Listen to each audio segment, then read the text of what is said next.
జ్యోతికృష్ణ గారు, ఖుషి సినిమా చేస్తున్నప్పుడు అప్పుడే లండన్ ఈ ఫిల్మ్ మేకింగ్ కోర్స్ చేసి మన డైరెక్షన్లో ఇన్స్టిట్యూట్ అంతేనా డైరెక్షన్ ఫిల్మ్ మేకింగ్ కోర్స్ చేసి అప్పుడు గ్రాడ్యుయేట్ అయ్యి వచ్చి అప్పటి నుంచి ఉన్నప్పుడు బట్ యాక్చువల్ తనతో మాట్లాడుతుంటే మోస్ట్ సెన్సిబుల్ డైరెక్టర్ అనిపించారు. ఈ ఒక టైంలో ఏమనిపించిందంటే బయట ఉన్న మాటలు కానీ అసలు సినిమా వస్తుందా లేదా బయటికి అని ఉండేది.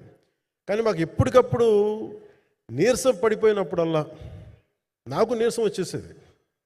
సినిమా అవుద్దా అవ్వదా అనుకున్నప్పుడల్లా దీనికి ప్రాణవాయువునిచ్చిన వ్యక్తి కీరవాణి గారు.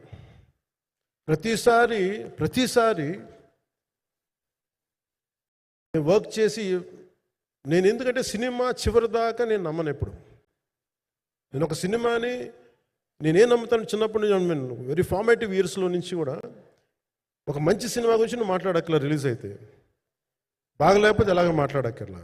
అందుకే నేను ఎప్పుడు సినిమా క్వాలిటీ మీద దృష్టి పెడతాను తప్ప ఇంక మిగతా వాటి మీద మాట్లాడను. అందుకే నాకు ఎప్పుడు ఈ మాట్లాడటం అనే దాని మీద ఎప్పుడు దృష్టి పెట్టలేం. కానీ ఫస్ట్ టైం ఈ సినిమాకి చాలా అవసరం అనిపించింది. ఎందుకంటే ఒక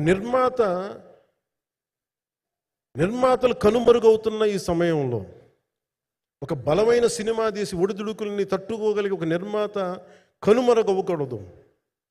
ఆయన పక్కన ఏది ఉండాలని అండగా ఉండాలని చెప్పేసి నేను అన్నీ వదిలి ఇంత బిజీ షెడ్యూల్స్ అన్నీ వదిలేసి ఒకవైపు నన్ను నా ప్రత్యర్థులు తిడుతున్నా కానీ సినిమాలకు వెళ్ళిపోయిన తిడుతున్నా కానీ ఇదేంటంటే నాకు అన్నం పెట్టింది ఇది నాకు నా సినిమా పరిశ్రమ. అంటే ఇక్కడున్న మిత్రులందరూ కూడా చాలామందికి నేను ఇండివిజువల్ ఇంటర్వ్యూస్ ఇచ్చాను. నేను చాలాసార్లు నాగేంద్ర కానీ మీరు కానీ చాలామందికి వీళ్ళందరూ చాలామందికి నేను వ్యక్తిగతంగా తెలుసు.